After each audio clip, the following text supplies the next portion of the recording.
What if the reason it hasn't arrived yet is because you're still chasing it? Not because you don't deserve it, not because you're doing something wrong, not because the universe is testing you, but because the version of you that keeps chasing is unknowingly telling life the very thing you don't want to be true, that you don't have it. Think about that for a moment. Every pursuit carries a hidden assumption. Every chase contains a message. Every act of desperately trying to get something reinforces the belief that it exists somewhere outside of you, outside your reality, outside your identity, outside your reach. And the longer you chase, the longer you remain emotionally attached to the experience of not having. This is one of the greatest paradoxes of manifestation. The harder people try to force what they want into their lives, the more they reinforce the feeling that it is absent. The more they pursue, the more they seek, the more they struggle, the more they become aware of the distance between themselves and their desire. And eventually, that distance begins feeling real. Perhaps you've experienced this before. You wanted something so badly that it occupied your thoughts all day. You checked for signs. You looked for evidence. You analyzed every circumstance. You searched for reassurance. You imagined what would happen once it finally arrived. Yet despite all that attention, it felt further away than ever. Then something unexpected happened. You became tired. You stopped obsessing. You stopped monitoring. You stopped trying to control every detail. And suddenly, what you had been chasing began moving toward you. A relationship, an opportunity, a breakthrough, a solution, a new chapter. At first, it feels mysterious, almost magical. People often say things like, "It happened when I least expected it. It arrived when I finally let go. It came when I stopped caring." But what if that's not actually what happened? What if you didn't stop caring? What if you simply stopped resisting? Because there is a profound difference between giving up and letting go. Giving up says, "It isn't possible." Letting go says, "I no longer need to force it." Giving up comes from defeat. Letting go comes from trust. And trust changes everything. Florence Scovel Shinn often taught that what belongs to you by divine right cannot be withheld from you. Yet most people spend their lives acting as if they must constantly chase what is already seeking them. They run after opportunities. They run after money. They run after approval. They run after relationships. They run after success. And in doing so, they unknowingly place themselves in a perpetual state of pursuit. The pursuer always feels separate from what is desired. The pursuer always feels incomplete. The pursuer always believes fulfillment exists somewhere ahead, just beyond reach, just beyond today, just beyond the next achievement, the next breakthrough, the next manifestation, the next circumstance. But what if fulfillment was never ahead of you? What if it begins within you? What if the life you want starts moving toward you the moment you stop convincing yourself that it is far away? Because this is ultimately an identity issue, not a manifestation issue. The person who is chasing abundance is different from the person who embodies abundance. The person chasing love is different from the person who feels worthy of love. The person chasing success is different from the person who already sees success as part of who they are. One operates from lack. The other operates from identity. And life tends to reflect whichever state becomes dominant. This is why some people spend years pursuing the same thing without results. Not because they lack potential, not because they lack intelligence, not because they lack effort, but because effort alone cannot replace identity. You cannot permanently experience what you continuously place outside yourself. And every chase reinforces separation. Every chase says, "It is there. I am here. There is a gap. I must close it." But what if there is no gap? What if the gap only exists in consciousness? What if the distance is created by the very act of perceiving distance? This is where everything begins to change. Because the moment you stop seeing yourself as someone trying to get something, you begin becoming someone who naturally receives it. And receiving is fundamentally different from chasing. Receiving is calm. Receiving is open. Receiving is available. Receiving does not force. Receiving does not manipulate. Receiving does not panic. Receiving trusts. And trust creates a completely different relationship with life. The person who trusts no longer wakes up asking, "Where is it?" Instead, they begin asking, "Who am I becoming?" Because they understand that circumstances are often the final expression of a deeper internal shift. They understand that identity precedes experience. They understand that reality responds differently when the pursuit ends. And perhaps that is why so many people spend years running towards something that only begins moving once they stop running after it. Not because life enjoys withholding, but because life reflects states of being. And chasing is a state, just as receiving is a state. The question is, which one are you living from? One of the biggest misconceptions people have about manifestation is the belief that letting go means becoming passive. That if you stop chasing, you stop taking action. That if you stop pushing, nothing will happen. That if you stop trying so hard, life will simply pass you by. But that is not what letting go means at all.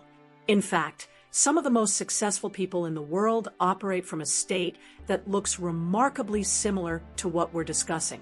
They still take action. They still make decisions. They still pursue goals. But their actions come from certainty rather than desperation. And that difference is enormous, because there is a world of difference between inspired action and fearful action. Fearful action is exhausting. It comes from anxiety. It comes from scarcity. It comes from the belief that if you do not force an outcome, the outcome will never happen. Fearful action is constantly asking, what if I miss my chance? What if I fall behind? What if it never works out? What if I lose control? And because those questions are rooted in fear, the actions that follow often carry the same energy. They become compulsive, urgent, obsessive. The person is not moving because they trust. They are moving because they are afraid to stop. Many people spend years in this cycle. They become addicted to movement, addicted to effort, addicted to the feeling of doing something. Because doing feels productive. Doing feels safe. Doing creates the illusion of control. But activity is not always progress. Sometimes activity is simply anxiety in motion. And that distinction can change the way you view your entire life. Because if your actions are being driven by fear, no amount of action will create peace. The fear simply finds a new target, a new goal, a new problem, a new outcome to obsess over. This is why people often achieve something they have wanted for years, only to discover that the relief they expected never arrives. The mind immediately moves to the next pursuit, the next objective, the next thing that must be fixed, the next thing that must be achieved, the next thing that must happen before they can finally relax. But that moment never comes, because the issue was never the goal. The issue was the state of being behind the pursuit. The person was not chasing a result. They were chasing a feeling, the feeling of enough, the feeling of certainty, the feeling of security, the feeling of worthiness. And no external achievement can permanently provide what has not been established internally. This is why Florence Scovel Shinn repeatedly emphasized the importance of expectation, not anxious expectation, confident expectation, the kind of expectation that does not need to constantly interfere, the kind of expectation that trusts what has been set into motion. Think about the difference between ordering something online and desperately trying to manufacture it yourself. Once the order has been placed, you expect it to arrive. You do not spend every moment questioning whether the process exists. You do not call every hour demanding reassurance. You trust that movement is occurring even when you cannot see it. And because you trust, you are free. Free to continue living your life. Free to focus on other things. Free from the burden of constant monitoring. Now, imagine approaching your desires in the same way.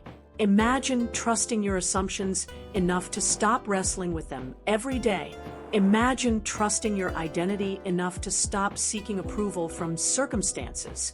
Imagine trusting life enough to stop trying to force every detail into place. How much energy would become available? How much peace would return? How much creativity would emerge? Because when attention is no longer consumed by chasing, it becomes available for living. And living is often where the greatest opportunities appear. Not while obsessing, not while monitoring, not while forcing, but while being fully present. The irony is that the things people chase most intensely are often the things they believe will finally allow them to relax. Money, love, success, recognition, freedom. Yet the state required to receive those things is often the very state they postpone until after arrival. They tell themselves, "I'll relax when it happens. I'll trust when I see results. I'll feel secure once everything changes." But what if that sequence is backwards? What if trust comes first? What if peace comes first? What if security comes first? What if becoming the person who no longer needs to chase is precisely what opens the door? Because eventually, every person reaches a point where they must choose. Continue pursuing life from a state of lack, or begin living from a state of trust. Continue running after what they want, or become the version of themselves that naturally attracts it. And that choice may be far more powerful than any technique, affirmation, or strategy, because techniques influence thoughts. But identity influences reality. And when identity changes, life often begins responding in ways that effort alone never could. The moment you stop chasing is not necessarily the moment things arrive, but it is often the moment you stop pushing them away. And sometimes that makes all the difference. There is another reason chasing becomes so dangerous. Eventually, it teaches you to postpone your life. Not intentionally, not consciously, but gradually, almost invisibly. You begin telling yourself that happiness exists on the other side of an outcome. Peace exists on the other side of an achievement. Confidence exists on the other side of success. Security exists on the other side of abundance. And before long, your entire emotional well-being becomes tied to a future event. Something that has not happened yet. Something that remains just out of reach. Something that always seems to exist somewhere ahead. This is why so many people spend years waiting to begin living. Waiting to feel worthy. Waiting to feel complete. Waiting to feel successful. Waiting to feel enough. They unknowingly place their emotional freedom in the hands of circumstances. And circumstances become their master. Because every time reality fails to match their expectations, their state suffers. Their confidence drops. Their faith weakens. Their trust disappears. Not because anything meaningful has actually changed, but because they have trained themselves to believe that fulfillment belongs in the future. Yet the future has an interesting habit. When you finally arrive there, it becomes the present. And if you have not learned how to experience fulfillment now, you will simply create another future to chase. This is why people often achieve extraordinary goals and still feel empty.